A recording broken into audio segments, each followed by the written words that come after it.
Hello dear student. तो बेटा आज के लेक्चर में हम लोग कुछ लॉज के बारे में डिस्कस करने वाले हैं।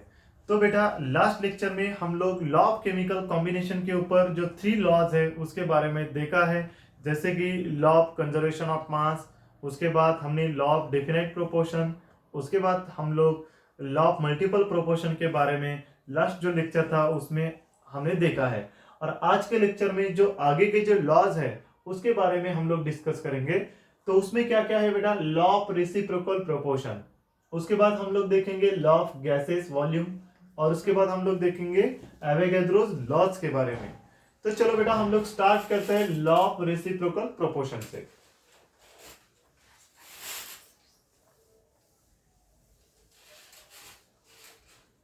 ओके, अब देखो लॉ ऑफ रेसिप्रोकल प्रोपोर्शन को हम लोग डिफाइन करेंगे। पहले तो क्या करेंगे बेटा, उसका स्टेटमेंट लिखेंगे और उसके बाद उसका एक एग्जांपल्स लेके उसको अच्छे से एक्सप्लेन करेंगे, जिसकी वजह से क्या हो जाएगा, आपको 99.9% ये परफेक्ट हो जाएगा। तो चलो इसका स्टेटमेंट क्या है देखेंगे हम लोग। तो चलो मैं लिखता हूं, आपको भी लिखना है। When two elements combine separately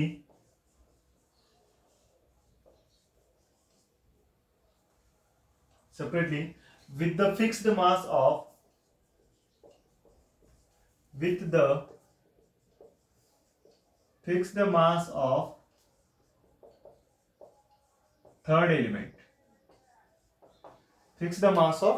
third element, then the ratio of masses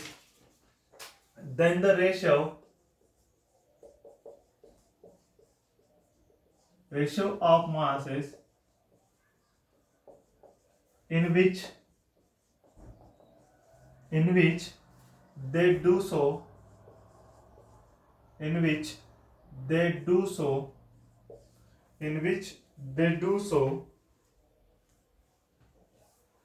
bear a small whole number ratio, bear a small whole number ratio to the ratio of masses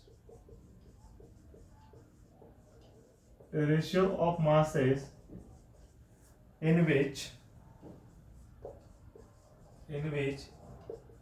they themselves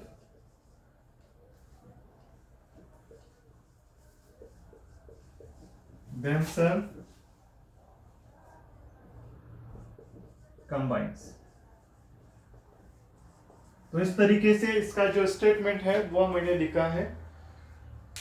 okay बेटा, अब इसका मतलब क्या है देखो कि ये law क्या बोल रहा है। देखो, when two elements combine separately with the fixed mass of third elements, इसका मतलब यह है कि इस लॉ में कुल मिला के कितने एलिमेंट्स की बात चल रही है बेटा, 3 एलिमेंट्स की बात चल रही है।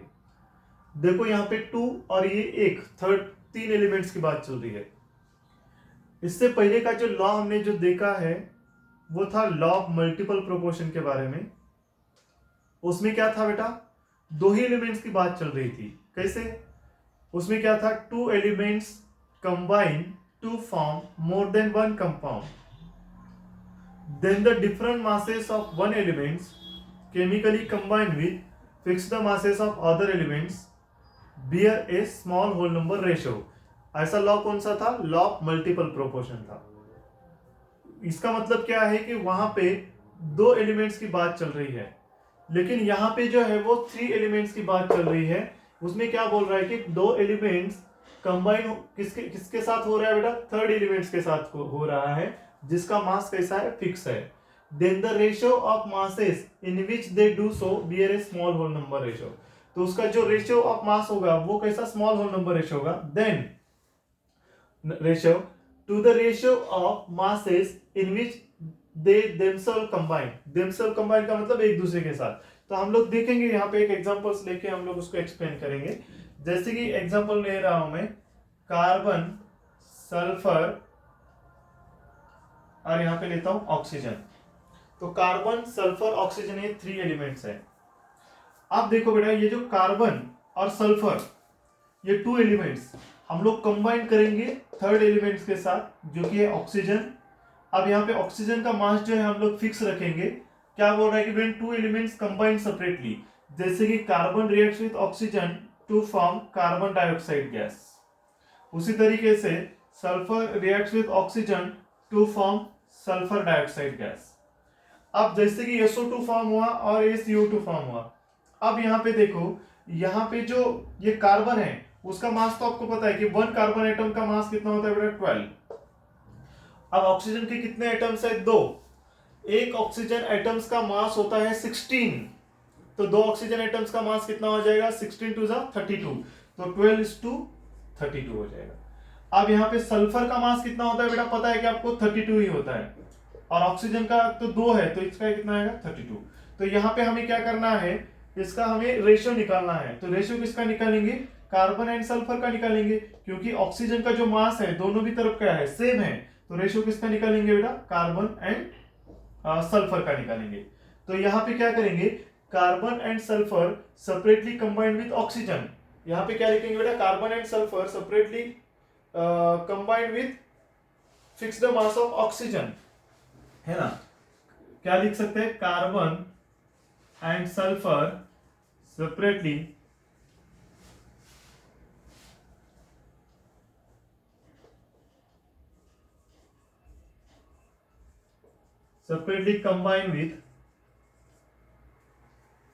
combined with fix the mass of oxygen,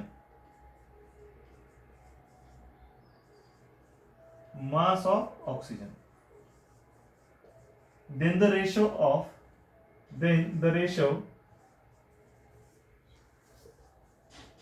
क्या आएगा बेटा, रेशियो, इसका रेशियो क्या आएगा,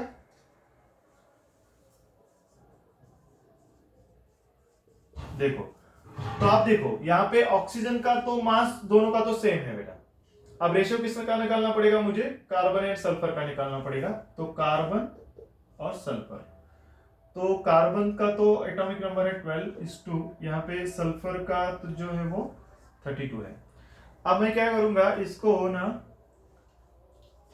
4 से कैंसिल आउट करूंगा, तो कितना आएगा, यहां से अगर लिखूंगा तो 4 3 जा 12, 4 3 जा 12, और 4 8 जा 32। तो यहां तक तो समझ में आया बेटा कैसे लिखा है मैंने, है ना।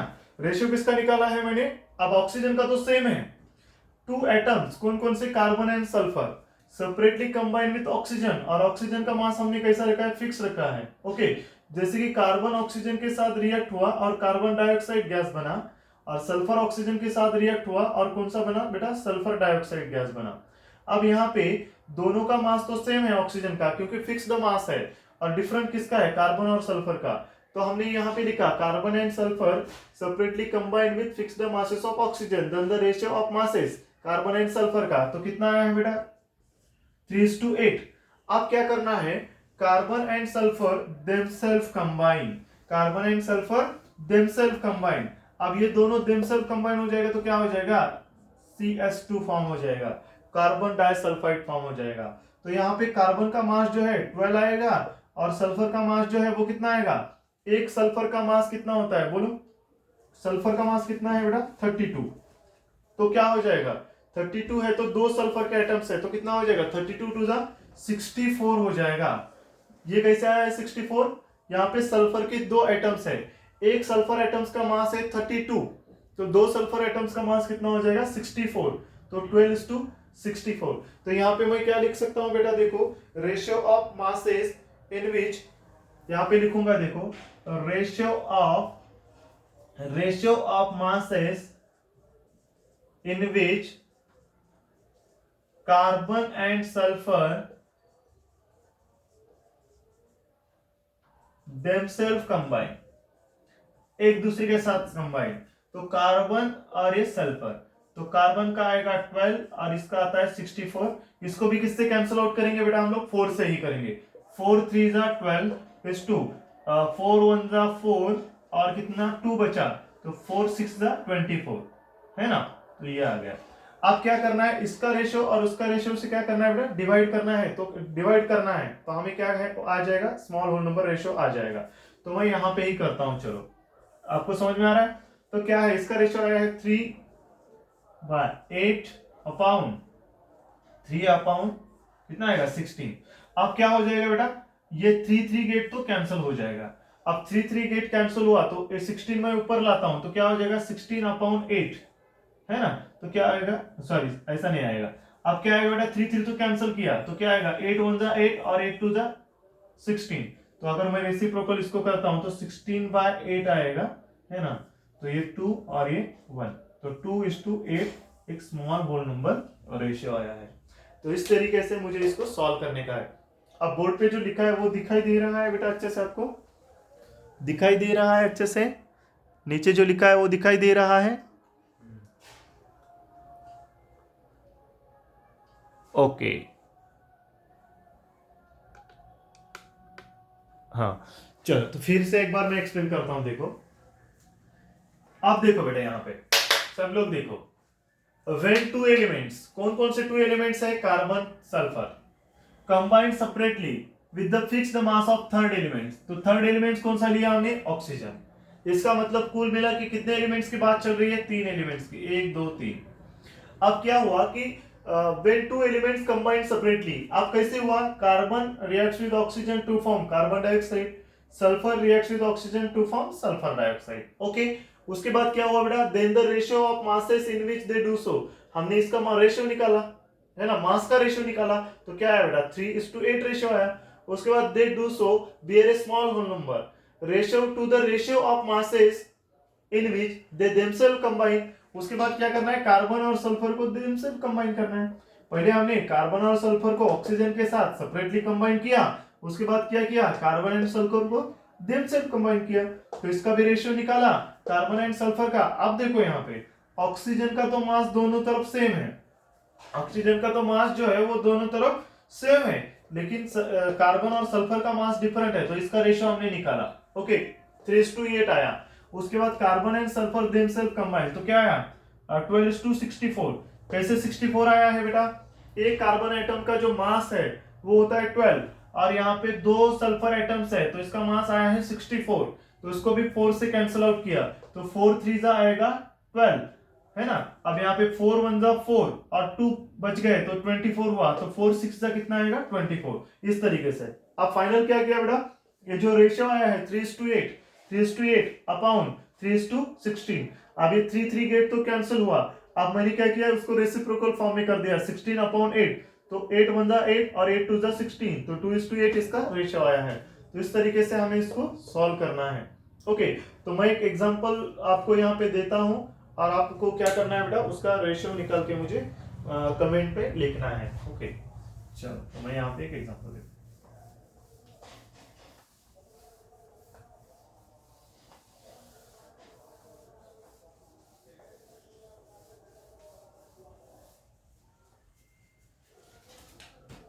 हाँ, एग्जांपल दे रहा हूं, सल्फर, ऑक्सीजन और यहाँ पे हाइड्रोजन। रेशियो निकाल के मुझे बताओ बेटा, क्या करोगे, ये 2 elements combine separately with the fixed mass of hydrogen, इस तरीके से। उसके बाद carbon and oxygen themselves combine, carbon और ये सॉरी सल्फर एंड हाइड्रोजन एक दूसरे के साथ कंबाइन होंगे तो क्या फॉर्म हो जाएगा, हाइड्रोजन सल्फाइड गैस। हाइड्रोजन या ऑक्सीजन और हाइड्रोजन हो जाएगा तो यहाँ पे बन जाएगा वाटर, और यहाँ पे सल्फर ये क्या हो जाएगा SO2। तो आप मुझे रेशियो निकाल के कमेंट में डाल दीजिए बेटा। ओके, तो ये एग्जांपल मैंने दिया है उसका। ओके, चलो, तो अब इसके बाद है नेक्स्ट लॉ, उसके बारे में हम लोग डिस्कस करेंगे।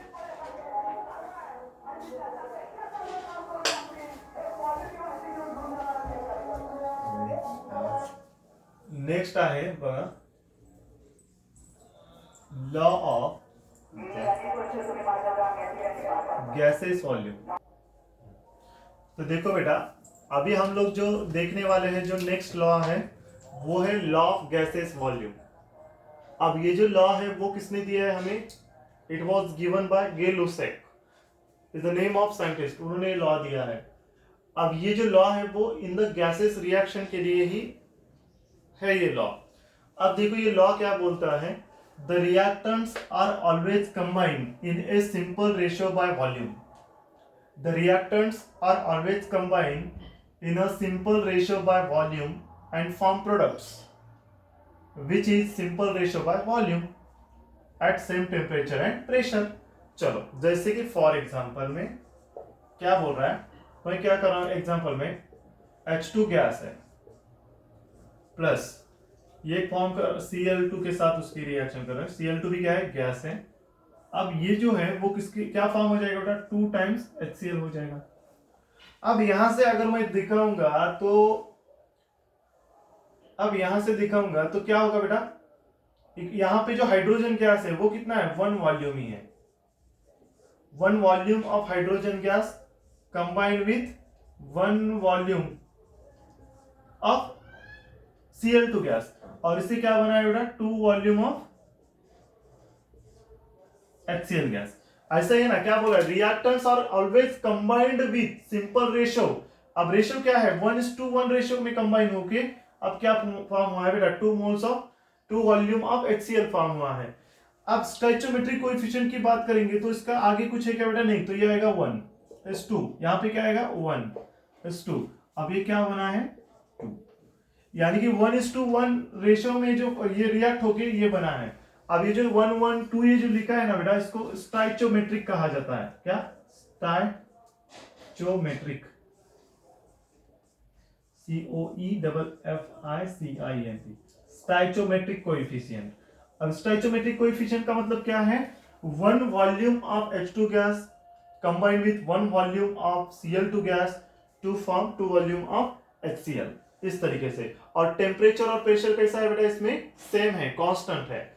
उसी तरीके से मैं एक नेक्स्ट एग्जांपल लेता हूं, ये तो हुआ फर्स्ट, सेकेंड,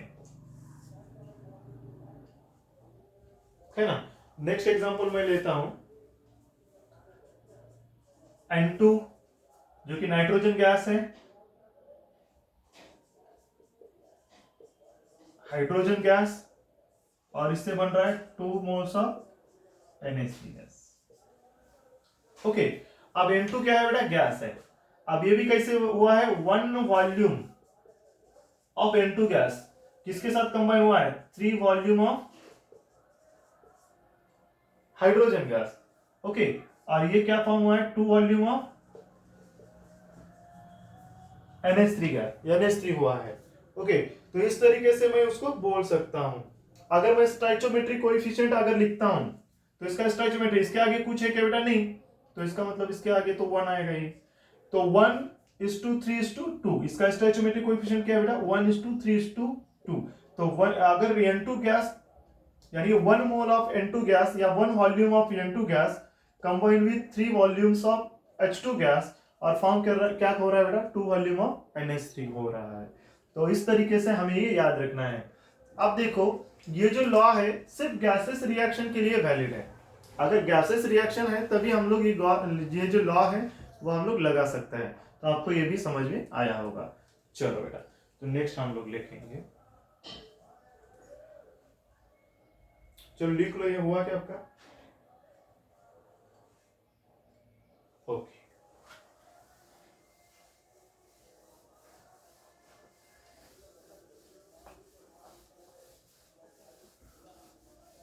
और लास्ट है जो लॉ है वो है एवोगैड्रोस लॉ।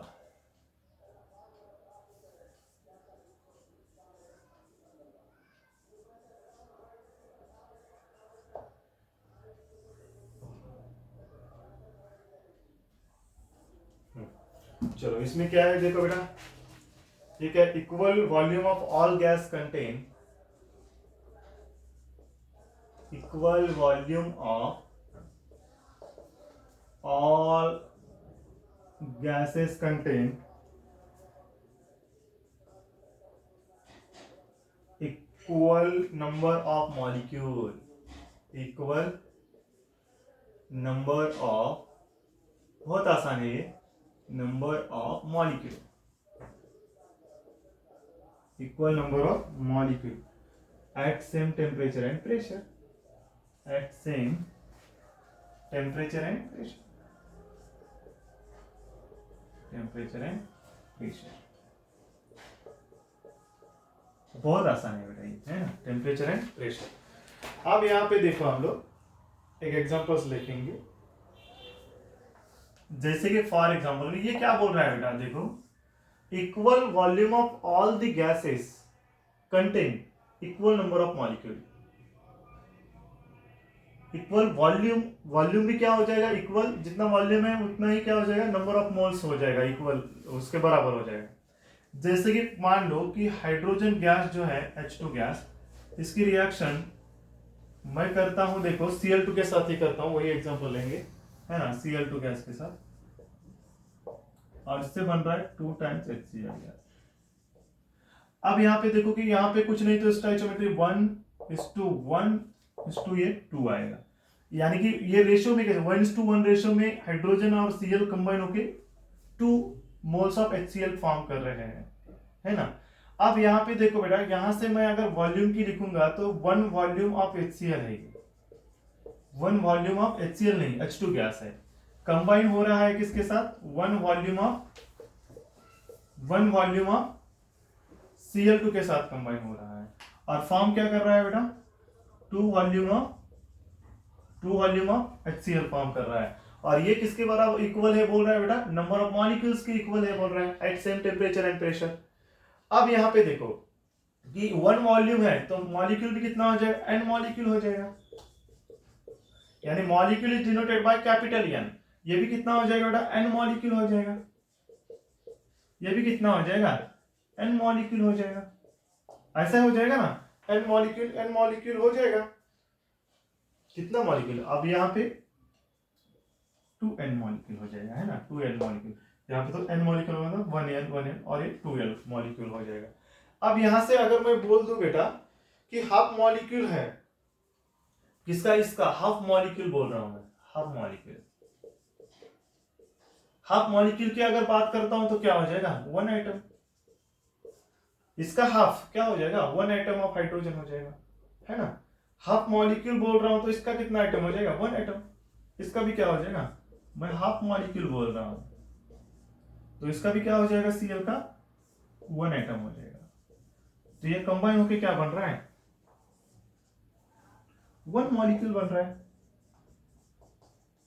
किसका, HCl का 1 मॉलिक्यूल बन रहा है।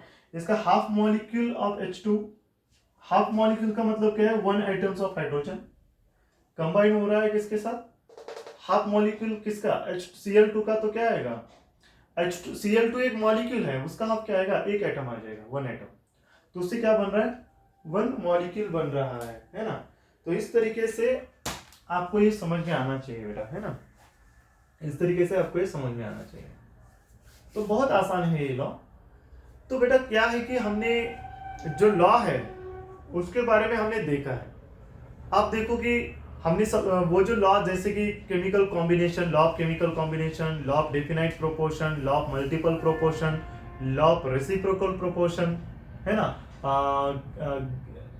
गैसेस वॉल्यूम वाला लॉ, एवोगाड्रोस लॉ, ये सारे लॉज के बारे में हमने डिस्कस किया है। अभी जो हम लोग स्टार्ट करने वाले हैं आगे चल के मोल कॉन्सेप्ट के बारे में, जो कि वेरी इंपॉर्टेंट है 11th और 12th के बच्चे जो नीट और JEE की प्रिपरेशन कर रहे हैं। आप देखो बेटा यहाँ पे जो बेसिक जो चीजें हैं, बेसिक से लेके हम लोग बढ़िया तरीके से यहाँ पे बताने की कोशिश कर रहे हैं। तो आप लोग अच्छे से करोगे तो 100% आपका इसमें से फायदा हो जाएगा। ओके बेटा, तो आप लोग अच्छे से करोगे, मुझे लगता है कि हम लोग ऐसे ही नए नए वीडियोस हम लोग बनाएंगे। तो आज के लिए इतना ही काफी था बेटा, रुकेंगे हम लोग। ओके, तो अच्छे से पढ़ाई कीजिए, इसी तरीके से ऐसे ही वीडियो आपको मिल जाएंगे। तो यहाँ पे रुकेंगे। Thank you so much, all the best.